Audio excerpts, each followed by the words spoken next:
morning, afternoon, evening. Hello, I'm Nancy Gardner, your host for the Village Green NBTV show on our local environment. And today we're focusing on the city. We're talking about a restoration project out on the peninsula, which is really interesting. You meet a young woman who is very informed on the issues. And then we're going to talk about trees with city staff and how to care for them and what the city is doing to preserve its beautiful canopy of trees. Hi, I'm here with Bob Stein of the City of Newport Beach staff, and we're here on the peninsula. And we're going to talk about a project that has a certain history. Over the years, people living here, and understandable, they're right on the beach, and they see the beach. People using the beach tend to use the front of the beach, so they see a lot of sand that's not being utilized. And over the years, you know, a few of their plants came, and then maybe some lawn furniture and maybe a little wall or something. But at one point, I think it was the Coastal Commission, wasn't it, that said this is a taking, basically, of a public beach. Is that sort of the background? Yeah, that's correct. In fact, the city has a 15-foot easement out here, and I think there was a kind of an understanding that a certain amount of encroachments would be allowed, and some of these encroachments started back in the 50s. Coastal Commission didn't start until 1970. And so it's been kind of traumatic, not only for the residents, but also for the city, because we've had to kind of explain that over the last 50, 60 years, we haven't been doing things exactly correctly. Right.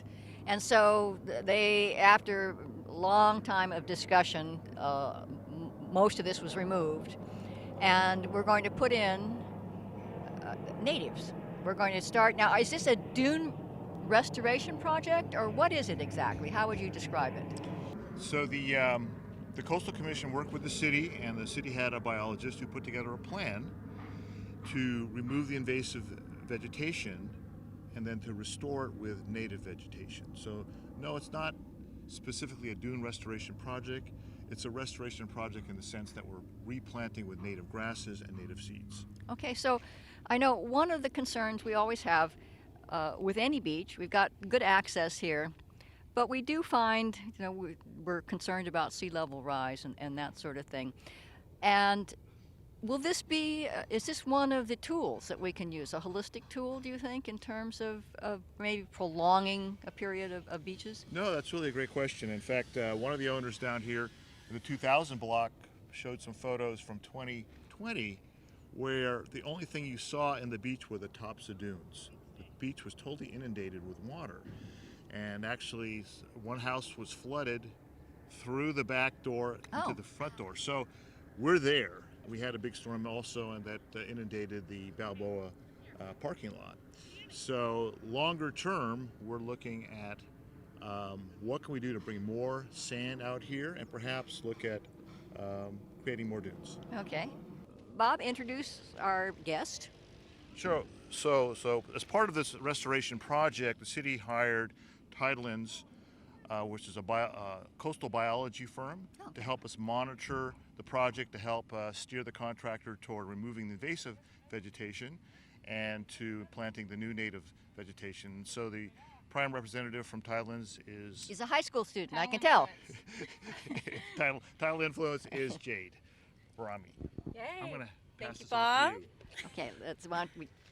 So you do look like you're practically hardly out of high school, but Yeah, right out of high school, just graduated. So this project is very interesting to me because I'm very concerned about sea level rise, and I'm also concerned because what I've read about, there are a lot of holistic solutions we can do to buy us time instead of just putting walls up and everything. So I guess the question I was asking Bob is, when we'll get talking about the project in more detail, but is this sort of thing going to help us in terms of maintaining our beaches as the water rises? Yeah, as you continue to improve the native dune habitats that you find here, currently the project is focusing more on the back end of these dune systems, but what it is doing is they've removed a lot of the hardscape and non-native vegetation, so that's a great start. And now what they're doing is implementing the native restoration design, so a lot of native plants within the hydroseed mix that will help over time create more dune habitat. So that's what native dune species are great at doing with their root systems, is helping the sand catch. As sand comes and hits, it creates a ripple effect, creating those dune features that we see out here in the distance, and it'll create them closer to the homes. But then over time, the goal, hopefully for the city or some project to come along, is to even help improve the existing dunes out here. So the plants, they capture sand. So Yep. instead of the tide coming in and washing out some Yeah. of the sand, great. Yes. So now I'm looking out here and I'm seeing what looks to me like ice plant. Yes. Now, is that part of the plan? I mean, is ice plant? I don't think of ice plant as a native, but Yeah, no, ice plant is not a native. This freeway ice plant, it's planted all down the California coast, but you can see it's really taking over these dunes. A few of the native dune species that we have popping through is saltgrass, as well as some beach burr. And those are really the only one, and some red sand verbena, but those are really the only ones sticking through, because this non-native, it's very rhizomous. It's great at out-competing these smaller dune plants. But over time, if the non-native ice plant is removed, the native species will be able to take a hold of the dune a lot stronger. And what they're a lot better at, people thought ice plant is great at soil erosion, keeping these dunes together, but they're actually not. They have really shallow root systems. But our native dune species, they've been adapted for this. They help grow with the dune. So they may have roots all the way at the bottom, but then 5 feet higher, the top vegetation, the foliage, the leaves, the flowers are all happening, and they grow and expand with the dune, helping create that structure underneath. And so that makes sense, because Yeah. I know that they've planted ice plant on, say, freeway slopes, and every Yep. so often you just go, and the whole thing slides it down. all falls off. Yeah. Okay, so you mentioned a couple of plants. Is that a 3-plant palette or more, or what? So there is a multi-plant palette. So this project is implementing some container plants as well as the hydroseed mix. So the hydroseed mix has, I believe, about 6 species. It has saltgrass, it has red sand verbena, it has beach evening primrose, it has beach lupin, as well as saltgrass. Said that. I did say that. And a few other species, though, that are really good at adapting to this project and will really create. Oh, and salt heliotrope is another one. Okay, so that's Yeah. you meant at least 3 of those have flowers, don't they? I mean, yeah, it sounds yeah, like most it's really of those pretty. are all flowering plants. So except the saltgrass, you don't really get those flowers, but most of those are flowering. So they will create a great attraction to the project as well. I would say. Yeah. I mean, that is. I'm just thinking of a lot of green stuff, but to have some native flowers is Yes. wonderful. So how do some of these get tall, short? What sort of thing? Most of these dune species are pretty low lying. Some of these are also rhizomous. So but they don't block people's views. They won't be blocking views, no, so they won't get angry about that, but they will hopefully help build up the dunes, which I think residents get a little bit more worried about. But at the end, it'll take a long time for them to build up, and it'll also be beneficial to protecting homes. Well, and I guess my argument would be, would you like to look at a dune or would you like to look at a wall? Yeah. And to me, a dune is preferable, even if it does block. And I know that houses are now along here, they're building up higher too to protect their very expensive views. So you also said you have some pots coming in? Yeah, and the container plants, pretty much the same plant palette, -2. So the container plants, you won't have the beach lupin, and you won't have the red sand verbena. So And how big? Are we talking 1 gallon? these are 1 gallon plants, and there's approximately around 1,300 plants being installed, mainly to the street ends. So helping with the visual effect as well. So a lot of these street ends have more of this dune kind of build up feature to help stabilize it a little bit more with a lot of the vegetation that's been removed. And yeah, again, be really nice to look at. So, or what do you call this? Permaseed or? This is the hydroseed mix. Hydroseed, yes. The hydroseed, I've seen mixed results with it when it's been on after a fire, say, Yeah. and it's been sprayed on a hillside. So what are your expectations here? What kind of germination rate do you expect? Yeah, so with this project, they're looking for a 20% germination rate, success rate of the native plant species. So that's not too high throughout the whole project site, but hydroseeding can be really beneficial. Something really interesting about this project is hydroseeding isn't a super popular feature on beaches. One, because there's not really this large scale projects on the beaches, so it hasn't really been implemented that much.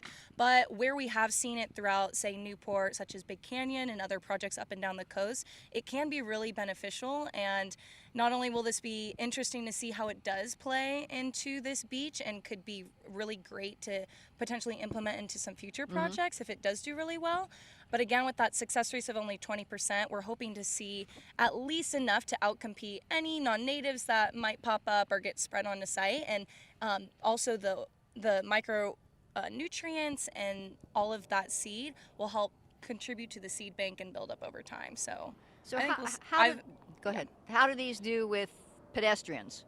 Because obviously people and their dogs are going to be walking on it at some point. They're going to be walking on it. I think for the most part with the rope fencing that we have, it's protecting a lot of it. But that's only for a period, right? It's only for a certain period, but it should be long enough to help establish the native plants. And there will be a 120-day maintenance period as well as I believe, a 5-year monitoring program. So there will be someone out here constantly for the next few years seeing how this is doing and seeing if something's not working, how we can best implement and make it more successful and get that 20% success rate. All right, we just had a nice rain, but we are in a drought. Does this stuff need to be watered to get started? So with the hydro seed mix, so it's hydro, so it comes with water initially, so that's great, especially with the dunes. They could be very dry. The sand drains really well, but that initial watering really helped. We already saw some germination after that initial effect, and then with the addition of the rains was really helpful. So essentially doing it near these rainy seasons is a great idea. So it's less maintenance, you don't really have to water it. But hydro seeding, you don't want to water anyway, because then that can move around the slurry, and can move around where you want these seeds, because the way they do it, the pressure and the way it comes out, it is able to put the seeds and mix it up in equal parts, so it stays equal throughout the project site. So now, do you anticipate, say we get a terrific germination rate and everybody's just going, oh, this is great. Yeah. Then you said they might outcompete. That's always difficult. I know that natives oftentimes don't outcompete invasive species. So would there be a time when it would be you start to remove some of the ice plant, do you think? So, by hand maybe or something? So in some of the areas, in the project area where non-natives will be popping up, throughout that 120-day maintenance period, they will be removing any non-natives that are popping up. So they will be managing that and hopefully giving it that great initial start. And then with the monitoring throughout the next few years, that'll be noted, and maybe in the future there will be other groups, volunteer groups, or special biologists that can come out as well and continue after that maintenance period has ended to keep the management up. I think a lot of people often say, well, invasive species, big deal. I mean, it's doing well. Why do we want to put in something else that's not competing? Are there habitat concerns in terms of birds or other things on the beach that say that maybe the ice plant doesn't protect as well as some of these natives would? Yeah, and one special species that we have out here is the snowy plover. So from about B to F Street, they have an area designated as critical habitat for this bird, and it's already roped off, but I mean, essentially they can be utilizing this entire beach where these native dunes are, some of the native habitat is, but some of those areas that is designated as critical habitat, they have a lot more of the native species in there, which is really beneficial for that endangered bird, the snowy plover. It nests here in areas such as Orange County, Newport Beach, all from Baja up into southern Washington from about March until September. So, but they don't migrate too far. They're pretty local migrants, so you can find them here year round. But around that time, you definitely want to be careful around the dunes. And as time goes on, and if we continue to improve these dune habitats, habitat destruction and different beach management practices is one of the major causes of why this bird is endangered. And so if we can contribute to restoring their habitat and adding native plants, it contributes to keeping the invertebrates and crustaceans, anything that they might eat, as well as the habitat that they are adapted to utilize. I notice we've got the hydroseed and the hydroseed, and then there's this. How did you determine just where? I mean, here's this big blank spot in between the hydroseed and the ice plant. Yeah, so this area that you see right here that is blank, it was part of the initial removal process. So it was a part of the project, but for the hydroseeding, this was determined to be a part of the hydroseeding. Okay.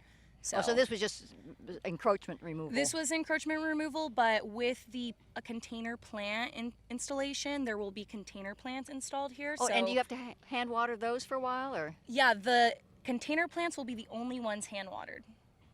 Okay. Mm-hmm. And they'll be on the street edges, so it won't impact any of the hydroseeding areas that are seeing any germination, and it'll be easy to manage on the street ends as well. Okay. Mm-hmm. Well, Bob, come back in a minute. I want to. This is just the dry run,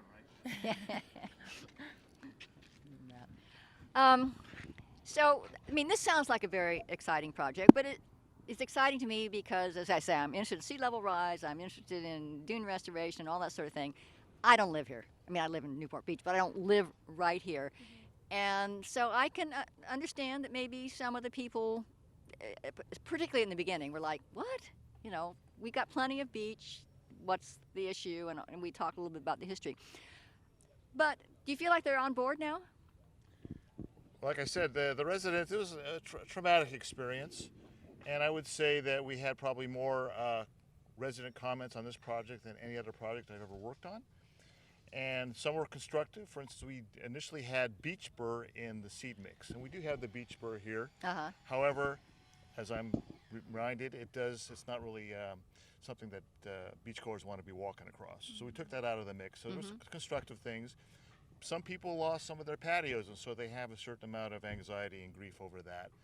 But overall, now that the project's been laid out and people see the fencing, I think that we probably have pretty good approval by the residents. I gotta say they've been really quite cooperative and helped us kind of move this project along. Yeah, I know. I agree. It had to be traumatic because you think, you know, we've been doing it for how many years? 50 years, you said at least. Yeah. And all of a sudden it's like, okay, we found out we weren't following the rules, and you get to pay in terms of losing what you feel was, you know, your patio or whatever. So, but I think that in the long run, it sounds like a beautiful project. And I think when at least I feel like if I were living here and I saw a bunch of flowers in the spring or something, that would go a long way to making me feel a little bit better about what I might have lost. So.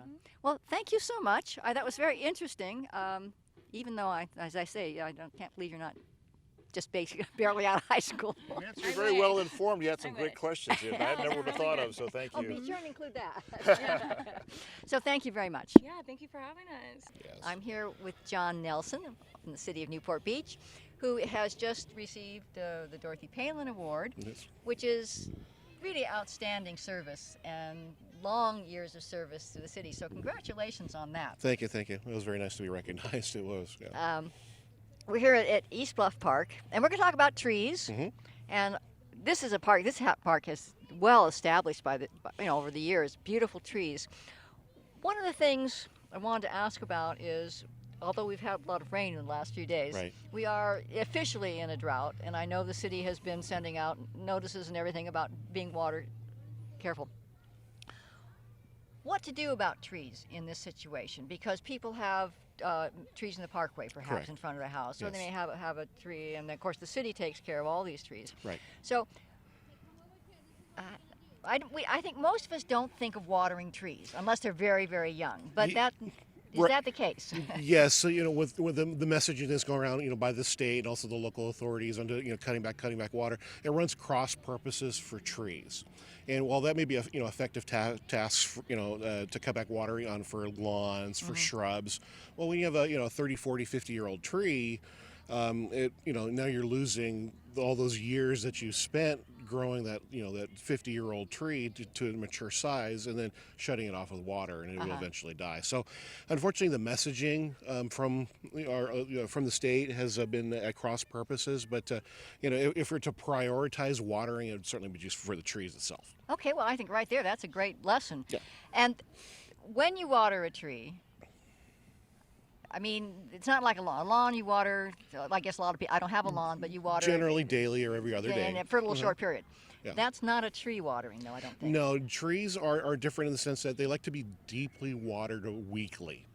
And so what deeply watered generally means is you want to run the hose or whatever irrigation that you have to have that water deep soak into the soil, where it gets below to the level of the soil where it doesn't evaporate. So when we normally water grass, we do it for a short period of time, where it just the water just lays on the top, and either it's uptaken by the grass fairly quickly, or it evaporates into the atmosphere. For trees, you want it to deep soak into those deeper roots where the tree can access it. Okay, and then it also helps to mulch, I guess, to keep as far as the evaporation. Yes, exactly. So mulch is a great tactic. But not right up against the trunk. That's correct. I know none of this. This is what staff has told me over the years. Correct. Yeah. So you don't want the mulch because it encourages rot up against the trunk of the tree. So you want it away from the trunk flare.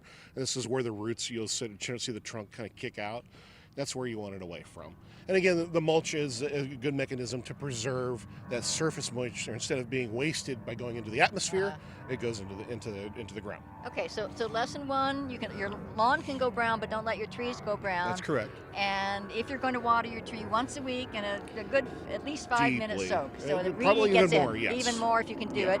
It probably helps to have a little berm around there, sort of to make sure the water goes there. Yeah, usually you'll see in our newly established trees like we have here in this park, we'll have a berm around it, and what that just encourages is when we dump a bunch of water into to keep it, instead of having that water escape somewhere else to water the grass. Okay.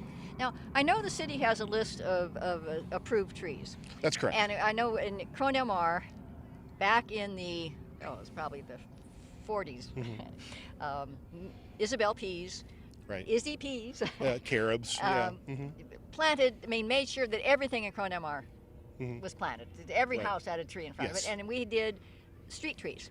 So if you lived on my street, you had eucalyptus. And if you lived on another street, you had maybe a... Yeah, you had like a master tree plan. Unfortunately, a lot of those trees really weren't designed for, say, a parkway.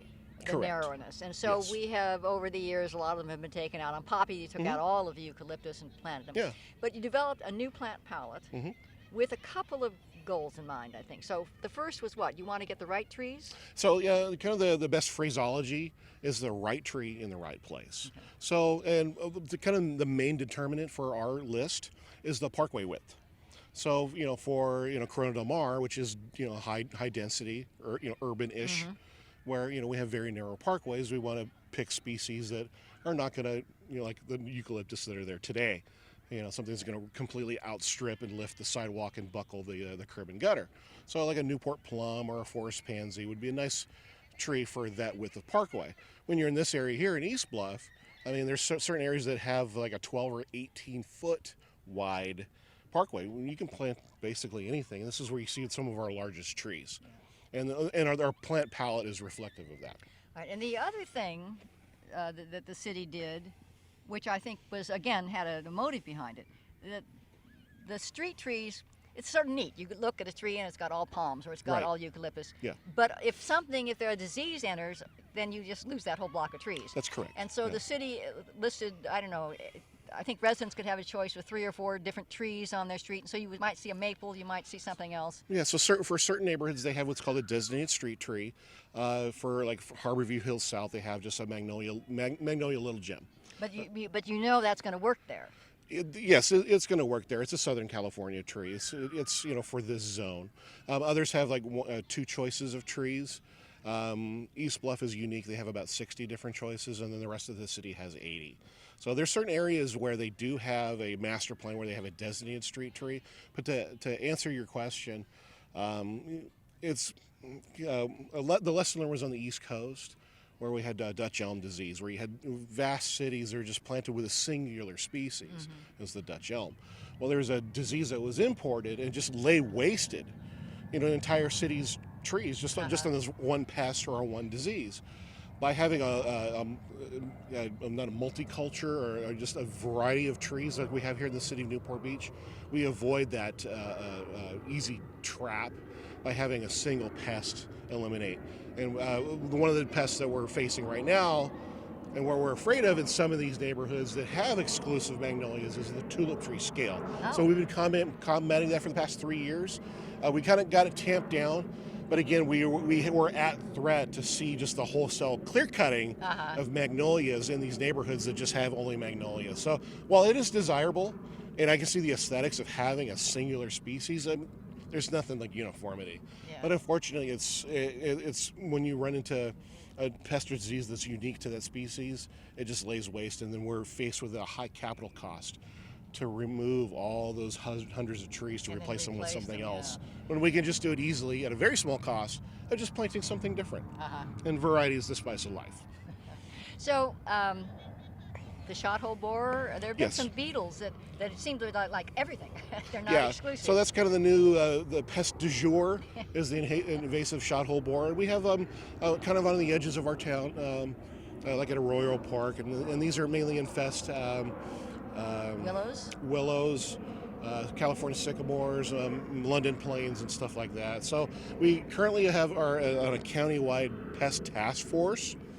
And so we monitor the situation. We employ the resources of other cities and other jurisdictions to help us monitor and to help us treat for that invasive shot-hole borer. And are we removing some trees because of that, or we're just watching them at this point? We're watching them at this point. We don't have any what are called amplifier trees. These are ones that are heavily infested, which can infest other neighborhoods or adjacent jurisdictions. So we're kind of in a monitoring phase right now. All right.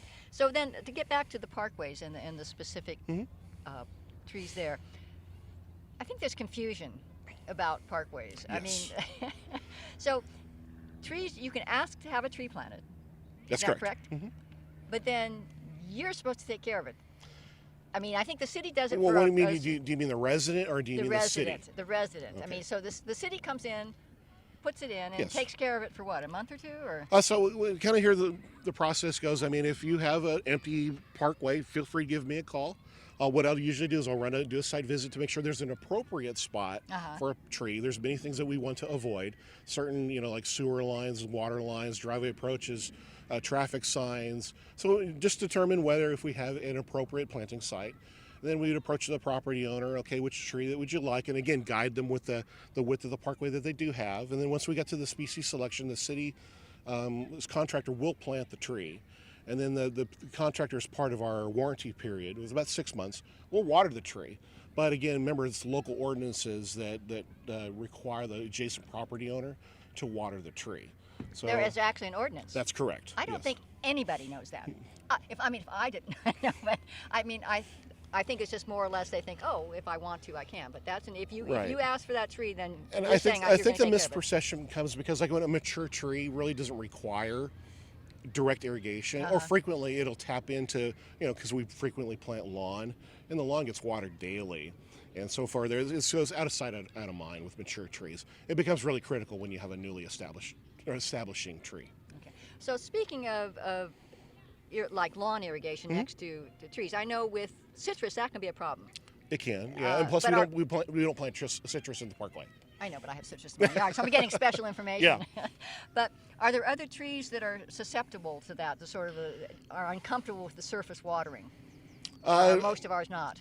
Most of them will tolerate it. However, there is a side effect to it. And again, trees, remember we were discussing earlier that they like to be watered deeply, and so it encourages their roots to grow downward. When we water grass, we do the opposite. We do it daily. And the tree is like, well, why am I wasting all this energy going for the deep? I'm just going to do surface roots. So this is a very, very frequent occurrence that we have here in the city where we see surface roots. And that's just a side impact from just having turf right next to a tree. Does that mean the tree's going to fall over? Potentially, yes, but generally, no. I mean, it is a risk factor, but there's usually a combination of risk factors to increase the likelihood of a tree falling over. Okay. Well, we're going to bring in Kevin Pekar here, who's our other excellent tree person, among other things. And one of my questions is, I had read an interesting article, I think it was in the Times, about a couple of cities that were looking at their plant palettes and thinking of the future and saying, if we're going to see global warming, if the weather patterns are going to change, what does that mean for our current trees, and should we be planting different trees to think of the future? So, well, I think that we've been looking at trees throughout the city. We've already on our list. We have a lot of drought adapted trees. Even like right here at East Bluff Park, I can see many, like the catalpa is a desert willow. It likes a kind of a warmer environment. It takes less water. It's drought tolerant. We planted in the background we have coast live oaks. That's a California native tree. We have coast live oaks here too.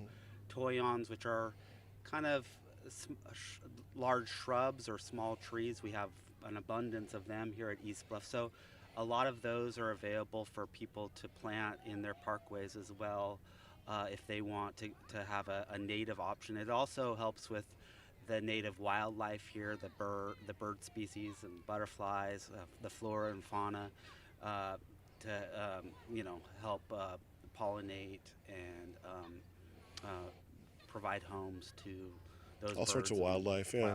So, yeah. Well, obviously the trees are important. One of my favorite things, I sit out on my deck and the number of birds that I can see, it's amazing. And just in this little small place in Crone Del Mar. And of course, I have also raccoons.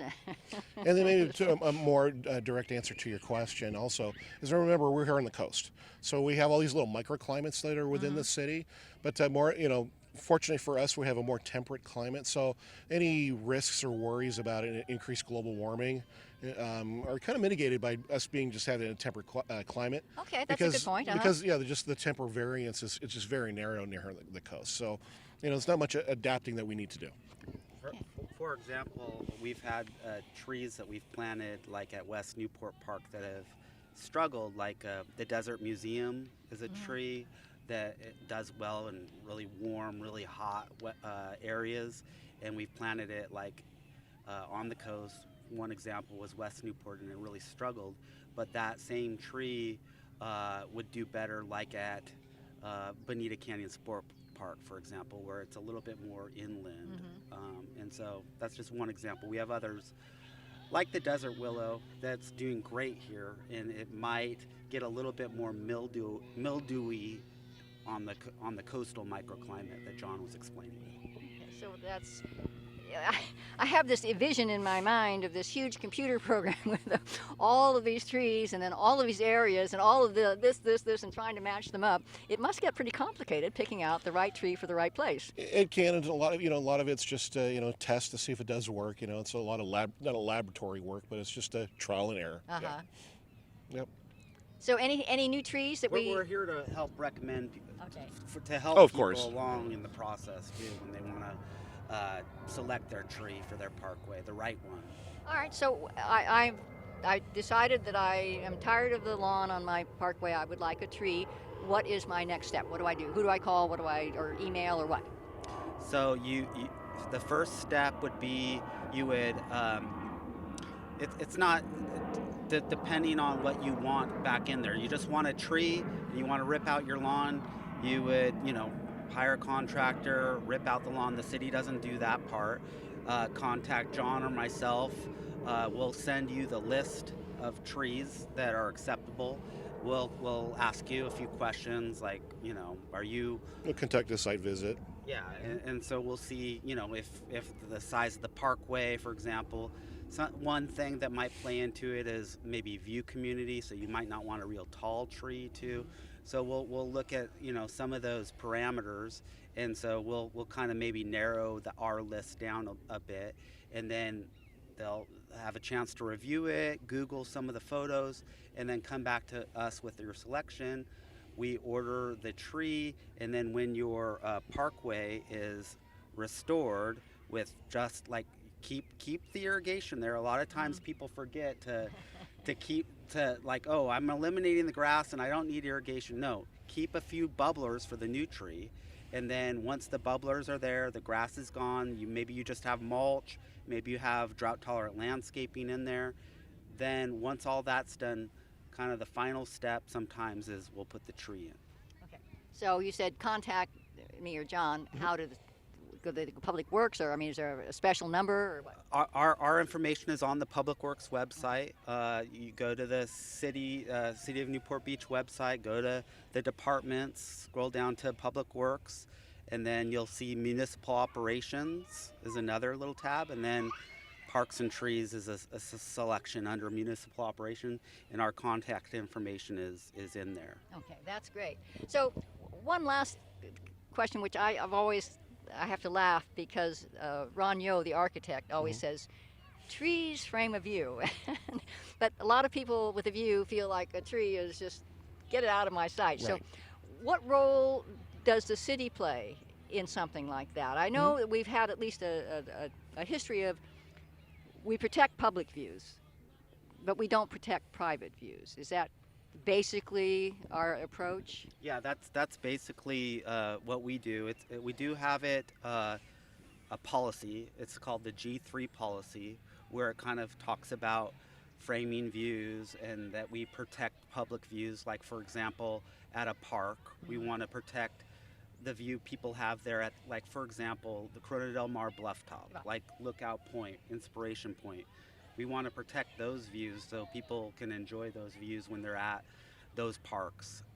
But if someone owned a house and they planted these trees and it blocked the view of someone across the street, that's not protected. That's something that neighbors work out between themselves or not. Okay, but we do our best, and I think Lookout Point and Inspiration Point are perfect examples. They got trees there, but the view is just phenomenal and not blocked at all. It's just sort of a frame. Yeah, right down below Lookout Point, we have big Torrey pines, and the Torrey pines kind of frame that view a bit. You know, they look great and they're big. So we get frequent requests for view pruning or view trimming, and so we try to balance the health of the tree versus restoring the view, and in order to safely prune these trees, we're kind of limited to like 25% of the volume of the canopy. That doesn't mean like we can just lop off the top 25%. But so what we do is we do thinning, we do some crown reduction. It may not restore it completely, but it'll restore some of it. But again, with the health of the tree having precedence over the view. But again, we'd like to be responsive to the public and to do both. And then those are some of the tools that we have to do so. Well, and obviously we all have individual trees that bug us. I'm always calling Kevin on one. But I think for overall, most of us, it's not that we are noticing the trees per se, but yet we are living in such a wonderful environment. We're a tree city of USA, and it certainly makes a difference in our community. And it makes a difference in terms, you just walk between the sun and the shade, and on a hot day, and you go, oh, isn't it great to have these canopies? Yeah, I mean, we're really, speaking of Tree City USA, we're coming up on 33 years in a row of being a Tree City USA. John is integral in doing our application for Tree City USA, and he actually, in the last 2 years, correct me if I'm wrong, we've gotten the Growth Award. This will be our 20th year for Growth Award. Yeah. So, and what does growth mean? You've added new trees? So that means that we've planted more trees than we've removed. We've increased our budget over the previous year. So in other words, we've put more muscle or more assets behind our tree program for 20 years consistently. Therefore, we qualify for that award. Yeah, well, I think you only have to look around this park.